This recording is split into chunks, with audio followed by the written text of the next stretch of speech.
नमस्कार दोस्तों कुछ बातें मैं आपसे आज करना चाहता हूं, दो टूक बातें करना चाहता हूं। दोस्तों, सियासी गलियारों में जब जब चुनाव आता है तब एक बात बड़ी प्रचलित है कि जिस ओर जवानी चलती है उस ओर जमाना चलता है। लेकिन बड़े ही दुख की बात है कि हमारी आजकल की जो जवानी है, आज की युवा पीढ़ी है, पता नहीं इसका खून क्या एकदम ठंडा पड़ गया है और इसका ही दुरुपयोग आज की वर्तमान की सरकारें कर रही हैं, वर्तमान के आका कर रहे हैं। और यही कारण है कि 2017 के बाद से मध्य प्रदेश में कोई वैकेंसी नहीं आई है और इसके बजाय आप बिहार, यूपी वगैरह में देखोगे, वहाँ के अधिकतर स्टूडेंट एसएससी के एग्ज़ाम देते हैं, हरियाणा के एसएससी के एग्ज़ाम देते हैं। तो अभी आपने 2-3 दिन पहले एक मूवमेंट देखा होगा, ट्विटर पर उन्होंने ट्रेंड चलाया था एसएससी और रेलवे के लिए, और उसके कम से कम 4 मिलियन से अधिक जो वो है जो ट्वीट हैं वहाँ पर किए गए हैं। और उन ट्वीटों के बाद हालत ये हुई है कि वो ट्रेंड में आ गया और जल्दी उनकी बातों का कुछ सॉल्यूशन निकल सकता है। लेकिन वहीं अगर हम एमपी में बात करें तो ना तो यहाँ के स्टूडेंट और ना यहाँ स्टूडेंट के टीचर्स, और जिन कोचिंगों में तुम लाखों रुपए जमा किए हो और उन आकाओं ने भी तुम्हारे लिए कोई आवाज़ नहीं उठाई है, उन्हें भी कोई मतलब नहीं है। उन्हें तो अपना ये है कि 12th के बाद फिर लोग आएंगे और 3 साल का कोर्स करें, 3 साल का पीएससी की तैयारी करें और हमारे 2-2.5 लाख हमारे अकाउंट में दें और फिर पढ़ें ना पढ़ें, उनके एग्ज़ाम आए ना आए, हमें कोई इससे खबर नहीं है। और इसमें हम मध्यम वर्गीय, हम गरीबों के घर लुटे जा रहे हैं। दोस्तों, हालत बेहद ख़राब होती जा रही है और अगर ऐसे ही आप घरों में बैठे रहोगे तो ये हालत और ज़्यादा ख़राब हो जाएगी। इसलिए कल एक 4 तारीख का एमपी पुलिस भर्ती के लिए भोपाल में मूवमेंट के लिए कुछ युवा लोग इकट्ठे हो रहे हैं। और दोस्तों, अगर बेरोज़गारी है तो आपके लिए और किसी समस्या की ज़रूरत नहीं है, यही एक समस्या काफ़ी है आपको मौत तक धकेलने के लिए। आप दोस्तों सुसाइड कर सकते हो, कई लोग मर रहे हैं लेकिन आप आवाज़ नहीं उठा सकते हो। कितने हम में मतलब जिंदा दिली की कमी है, इसलिए आवाज़ उठाए। कल एक 4 तारीख का मूवमेंट भोपाल में चल रहा है, कई युवा लोग चला रहे हैं, कई हमारे साथी चला रहे हैं, एमपी पुलिस भर्ती दो। तो आप जो लोग वहाँ पहुँच सकते हो वहाँ पहुँचें और जो आप इंटरनेट पर या ऑनलाइन या सोशल मीडिया के माध्यम से उस चीज़ों को सपोर्ट कर सकते हो, सपोर्ट करो। लेकिन घर से निकलो बाहर, जब तक आप निकलोगे नहीं तब तक आपकी इन चीज़ों पर कोई गौर नहीं करेगी। माँ भी अपने उस बच्चे को भोजन नहीं देती है, दूध नहीं पिलाती है, जो बच्चा अगर रोए ना। तो ये तो सरकारें हैं, ये तो बिल्कुल गूंगी बहरी निकम्मी सरकार हैं। जब आप आवाज़ ही नहीं उठाओगे तो कैसे आपकी बात कोई सुनेगा या आपकी बात सुनेगा कोई समझेगा कि आपको कोई समस्या है। तो दोस्तों, आप घर से बाहर निकलिए, आवाज़ उठाइए। दिल्ली में एसएससी रेलवे वालों ने बहुत बड़ा मूवमेंट और ट्विटर के थ्रू किया है, अपने घर से ही रह के उसमें। तो ऐसे कुछ हमें कार्यक्रमों की ज़रूरत है जिससे सरकारें या गूंगी सरकारें आपकी आवाज़ सुनें और आपको रोज़गार दें, कम से कम एग्ज़ाम दें। उसके बाद हमें पता चले कि हम क्वालिफाई हो रहे हैं नहीं हो रहे हैं। कुछ हमें से लगेंगे, कुछ हमारे भाई उसके अंदर पहुंचेंगे, कुछ हमारे परिवार से लोग सिलेक्ट होंगे तो उनसे हम कम मोटिवेट होंगे। अगर हम नहीं सिलेक्ट हुए तो हम अपनी कमियां पता चलेगी, हम अगली बार के लिए तैयार करेंगे, हमें पता चलेगा हम क्या पढ़ रहे हैं कि नहीं पढ़ रहे हैं। और अपने उन कोचिंग वालों से भी बोलिए कि सर कुछ हमारे लिए कीजिए, जिनके तुमने लाखों रुपये गिन लिए। तो मैं चाहूँगा कि वो कोचिंग वाले अगर कहीं सुनते हैं तो उनके लिए आवाज़ उठाएं, क्योंकि इसमें सबका सम्मिलित फ़ायदा है। और अगर वैकेंसी आएंगी तो बच्चे आएंगे तो आपका भी फ़ायदा होगा, बच्चों का भी फ़ायदा होगा और माता पिताओं का फ़ायदा भी होगा जो 2-3-4 साल से आस लगाए बैठे हैं। कई लड़कियां बेचारी इस आस में थी कि वो अपने पैरों पर खड़ी हो जाएंगी, लेकिन अब उन्हें कहीं मजबूरी में शादी करना पड़ रहा है या शादी के लिए मजबूर किया जा रहा है। फिर आगे पता नहीं कैसे जीवन हो और कैसे दूसरों पर निर्भरता के बाद उनका अगला जीवन का अध्याय शुरू हो।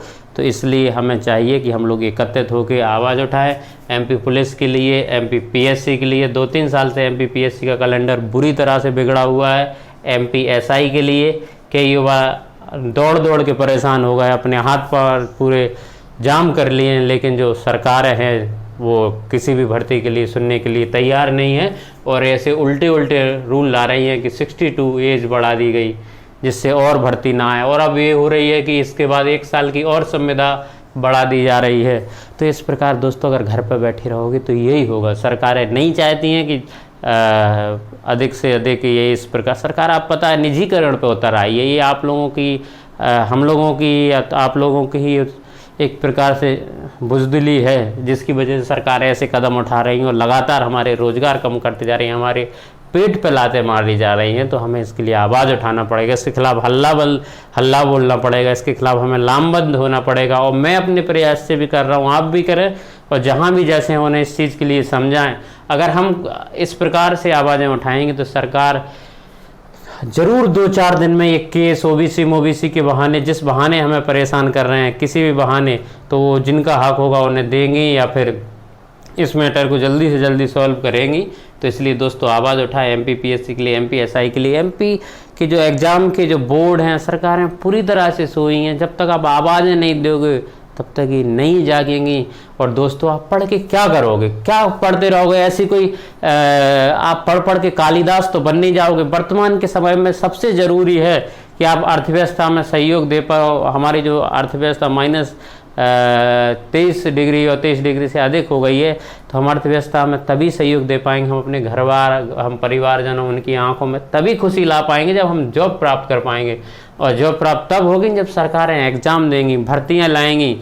इसलिए ऐसे पढ़ने से कोई फ़ायदा नहीं है। हम में से कोई कालिदास नहीं बन पा रहा है। इतनी अच्छी आज की शिक्षा व्यवस्था नहीं है कि हम कालिदास बन जाएंगे, या हम में से कोई तुलसीदास बन जाएगा, या हम में से कोई और बड़ा नाम बन जाएगा, महात्मा गांधी या अम्बेडकर बन जाएगा। हम में से वो नहीं बनने वाले हैं, क्योंकि शिक्षा व्यवस्था एकदम आपको पता है कि निहायत ही बकवास है। जब से ब्रिटिश सरकार की शिक्षा व्यवस्था आई है, तो जो शिक्षा व्यवस्था है इतनी ही हो वो हमें कि कम से कम हमें रोज़गार तो प्राप्त हो, तब तो हमारी इस शिक्षा व्यवस्था का मतलब है हम अपने परिवार के 4 लोगों की आंखों में खुशी दे सकें, अपन उनका पालन पोषण कर सकें। हम जो गृहस्थ आश्रम में प्रवेश करने वाले हैं, उस आश्रम का सही से निर्वाह कर सकें। तो इसलिए दोस्तों ज़रूरी है कि आप मांग करें एमपी पुलिस, एमपी पटवारी, या जो व्यापम के दूसरे एग्जाम है एमपीएसआई और एमपीपीएससी वगैरह का, कि जल्दी से जल्दी एमपीपीएससी 2019 का भी रिजल्ट दें, ताकि हम तैयारी करते हमारे जो दिमाग है इसमें फफूंद ना लग जाए, हमारी ये जो नॉलेज है ये बेकार ना हो जाए, सड़ ना जाए, हमारा जो फ्लो है वो ख़राब ना हो जाए। और हम जो युवा लोग हैं, आज हमें जो एनर्जी हो सकता है 2 साल बाद ना हो, आप में ना हो, एक बार फ्लो बिगड़ जाए तो शायद आप कभी ये जो दूसरे एग्ज़ाम है इसकी रेस में ना शामिल हो पाओ। इसलिए बेहद ज़रूरी है आप आवाज़ उठाइए, आप हल्ला बोलिए, और आप रोज़गार की सरकारों से डिमांड करिए। बार बार मैं कहता हूँ, वो माँ भी अपने बच्चों को खाने नहीं देती जो अगर बच्चा चिल्लाए ना, अगर रोए ना। इसलिए ज़रूरी है इन गूंगी बहरी सरकारों के लिए कि हम इनके खिलाफ बोलें, आवाज़ उठाएं, तब जाके ये भर्तियाँ आएंगी, तब जाके आपके माता पिता का जो पैसा है वो बेहतर जगह उपयोग होगा, आपके ख्वाब पूरे होंगे। और अपने कोचिंग वालों को भी मजबूर करें कि आपने लाखों रुपए उनके दिए, वो आपके लिए आवाज़ उठाएं। दिल्ली में सभी कोचिंग वाले टीचर आए हैं, तब जाके एसएससी का मूवमेंट सफल हुआ है। तो आप उनसे भी कहिए कि सर हमारे आप आवाज़ उठाएं, आप संगठन में रहिए, सहयोग करिए। और ये जो 4 तारीख का भर्ती का जो मूवमेंट है भोपाल में, उसको भी मदद कीजिए। और अगर ये मूवमेंट आगे सफल नहीं होता है तो 7-8 दिन बाद फिर हम ऐसे मूवमेंट करेंगे, और हर हमें हफ्ता 2 हफ्ते बाद ऐसी आवाज़ उठाते रहना चाहिए। महीने 1-2 महीने बाद एक आध बड़ा मूवमेंट करेंगे, जिससे सरकारें हिल जाएं और हमारी आवाज़ ज़रूर सुने और ये भर्तियाँ लाई जाएं। नहीं, हमारी शिक्षा का कोई मतलब नहीं है, इस ज्ञान का कोई मतलब नहीं है। अगली पीढ़ी हमें पूरी तरह से असफल साबित कर देगी। वो कोई बहाना नहीं सुनेगी कि उस समय सरकार का क्या वो था, क्या जॉब नहीं आई थी। दिग्विजय सिंह के समय जो 2003 तक कोई जॉब नहीं आई, 2008 तक जॉब, उनको हम असफल ही मानते हैं, हम कोई सरकार का बहाना नहीं मानते। तो अगली पीढ़ी भी हमें इसी प्रकार असफल मानेगी। वो नहीं समझ कोई किसी बात पर सुनने तैयार होगी कि सरकार की कमी है, इसकी कमी, उसकी जमाने बहाने कहेगी कि हर असफल व्यक्ति अपने लिए बहाना ढूंढ लेता है। जबकि इसलिए ज़रूरी है कि हम बहानेबाज नहीं हैं। हमने मेहनत की, हमने प्रयास किए, हमने नॉलेज की, हमने हिस्ट्री, ज्योग्राफी, पता नहीं कौन कौन से सब्जेक्ट रट डाले हैं। तो वो जब भी उपयोग आएंगे, जब वो जॉब आएगी, वैकेंसी आएगी, एग्ज़ाम होंगे, तब हम में से कुछ सफल होंगे, कुछ असफल होंगे, कुछ अगली बार होंगे। और हमारे माता पिता के जो पैसे हैं, उनके ख्वाब हैं, जो हम मध्यम वर्गीय परिवार हैं, हम कोई नवाब घरानों से नहीं हैं, तभी हमारे जीवन में खुशी आएगी और बेहतर होगा। ठीक है, ओके, धन्यवाद दोस्तों।